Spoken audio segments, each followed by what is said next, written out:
Magandang hapon. Magandang hapon sa inyo. Atty. Libayan, Kayu, Atty. Claire, I am Sean Wayne, at the rest of the Armada Dugang, and then Mang Rene, at Brad, lahat. Katapi ko lang itong unggoy na itong si Melo eh. Ang tanga-tanga talaga kahit kailan. Melo, tanungin nga kita. Pag nag-uusap ba tayo ng isang pag-uusapan, halimbawa argumento lang, nag-uusap lang tayo debate na ba tingin mo doon? Debate na ba talaga tingin mo doon?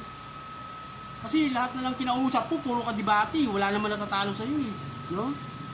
Kaya sabi ko sa'yo, Melo, huwag kang maging bobo, huwag kang kriminal, ugali mo talaga kriminal eh, no?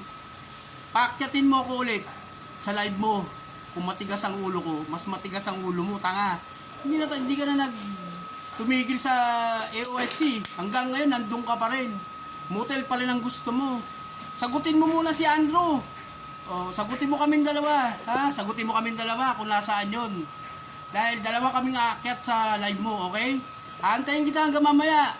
Pag hindi mo ako sinagot at hindi mo pa rin ako inunhide, ibig sabihin, scammer ka nga, Melo. Hanggang ngayon, pati tatay mo, ini-scam mong hayop ka.